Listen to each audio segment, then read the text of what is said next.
বাংলাদেশ একটি প্রাণের দেশ, নদীমাতৃক কৃষিনির্ভর পরিশ্রমী মানুষের দেশ। আজ এই দেশ নবযাত্রায় টেকসই উন্নয়নের পথে মানবাধিকার ও ন্যায় প্রতিষ্ঠার অঙ্গীকার নিয়ে এগিয়ে যাচ্ছে।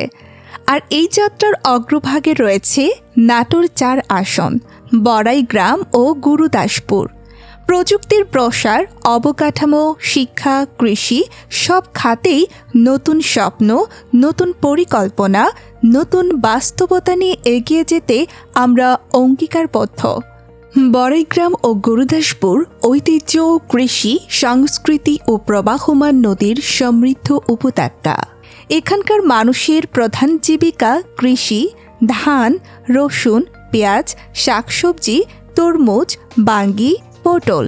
এ যেন বাংলাদেশের সবুজ ভাণ্ডার। পাশাপাশি মাছ, দুধ, মাংস উৎপাদনেও অঞ্চলটির অবদান অসীম। ঢাকা রাজশাহী মহাসড়কের পাশ জুড়ে অবস্থান হওয়ায় এই অঞ্চল বাণিজ্য ও যাতায়াতে অত্যন্ত গুরুত্বপূর্ণ। তবুও রয়েছে নানা সীমাবদ্ধতা। কৃষিতে আধুনিক প্রযুক্তির অভাব, ফসল প্রক্রিয়াজাতকরণ ও সংরক্ষণে নেই পর্যাপ্ত সুযোগ, শিক্ষা ও কৌশলগত প্রশিক্ষণের ঘাটতি। স্বাস্থ্য খাতে আধুনিকতা আনতে প্রয়োজন আরও বড় পদক্ষেপ। নদী, খাল ভরাট হয়ে গেছে, সেচ ও পরিবহনে তৈরি হচ্ছে বাধা। এছাড়া গ্রামীণ অবকাঠামো ও বিদ্যুৎ ব্যবস্থাও এখনও জোরদার হওয়া প্রয়োজন। কিন্তু বড়াইগ্রাম, গুরুদাসপুর শুধু চ্যালেঞ্জের গল্প নয়, এটি সম্ভাবনার গল্পও। কৃষি শিল্পায়নের সম্ভাবনা। ধান, রসুন, সবজি, ফল সবকিছু প্রক্রিয়াজাত করে তৈরি হতে পারে স্থানীয় শিল্প। রসুন প্রসেসিং, তরমুজ, বাঙ্গি প্রসেসিং ও কোল্ড স্টোরেজ এই অঞ্চলকে বদলে দিতে পারে।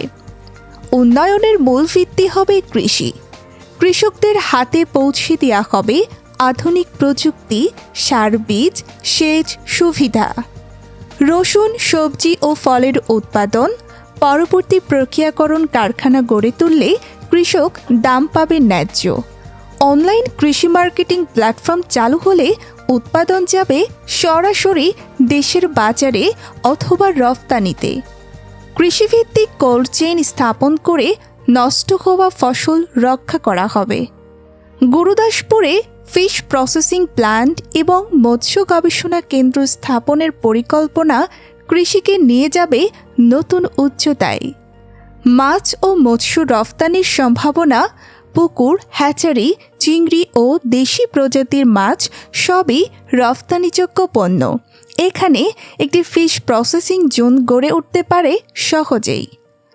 বনপাড়া হাটিকুমরুল মহাসড়কের পাশে গড়ে ওঠা শিল্পাঞ্চল বদলে দেবে পুরো অঞ্চল।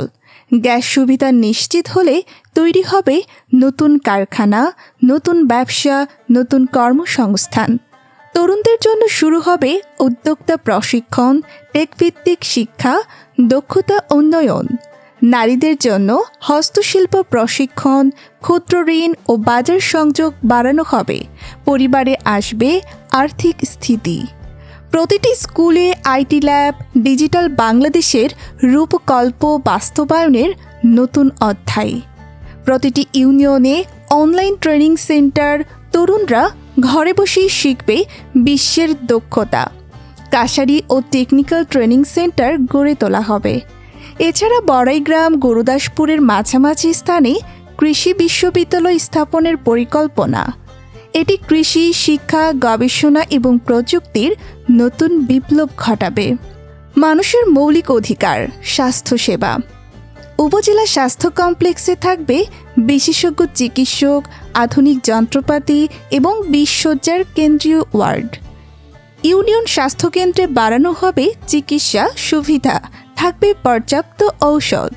প্রতিটি গ্রামে প্রশিক্ষিত স্বাস্থ্যকর্মী পৌঁছে দেবে প্রাথমিক চিকিৎসা ও জরুরি সেবা এবং চালু হবে জরুরি অ্যাম্বুলেন্স। গ্রামীণ মানুষের চিকিৎসা হবে আরও দ্রুত। যোগাযোগ ব্যবস্থায় উন্নয়নকে ত্বরান্বিত করে। বনপাড়া হাটিকুমরুল মহাসড়ককে ৪ লেনে উন্নীত করা হবে। সিরাজগঞ্জ থেকে নাটোর পর্যন্ত নৌপথ চালু করা হবে, যাতে বাণিজ্য আরও সহজ হবে। নন্দকুজা ও গুনারখাল খননের ফলে বর্ষায় নৌযাত্রা ও সেচ দুটোই হবে সহজ। গ্রামীণ রাস্তাগুলো পাকা করা হলে কৃষকের উৎপাদন পৌঁছে যাবে বাজারে দ্রুত। জলবায়ু পরিবর্তনের ভয়াবহতা থেকে রক্ষা পেতে প্রকৃতির সুরক্ষা অপরিহার্য। নদী খাল খনন, বাঁধ সংস্কার, ভাঙন রোধ ও নাব্যতা বৃদ্ধি, এগুলো শুধু উন্নয়ন নয়, জীবন রক্ষা। সৌরবিদ্যুৎ প্রকল্প গ্রামাঞ্চলকে নিয়ে যাবে সবুজ শক্তির যুগে। বনায়ন কর্মসূচি রক্ষা করবে পরিবেশ, বাড়াবে জীববৈচিত্র্য। উন্নয়ন শুধু অর্থনৈতিক কাঠামো নয়, এটি মানুষের মানসিক উন্নয়নও। ক্রিয়া সুবিধা, সাংস্কৃতিক ভবন, ঐতিহ্যবাহী উৎসব সবকিছু মিলিয়ে গড়ে উঠবে সুন্দর, সৃজনশীল ও মানবিক সমাজ। আর সবচেয়ে বড় শক্তি এ অঞ্চলের মানুষ। তাদের স্বতঃস্ফূর্ত অংশগ্রহণই নবযাত্রার বাংলাদেশকে বাস্তবে রূপ দেবে। বড়াইগ্রাম গুরুদাসপুরের উন্নয়ন শুধু একটি পরিকল্পনা নয়, এটি ভবিষ্যৎ প্রজন্মের প্রতিশ্রুতি। এখানে জন্ম নেবে একটি আধুনিক প্রযুক্তি নির্ভর, সম অধিকার ভিত্তিক মানবিক বাংলাদেশ। এই নবযাত্রা আপনার, আমার, সবার।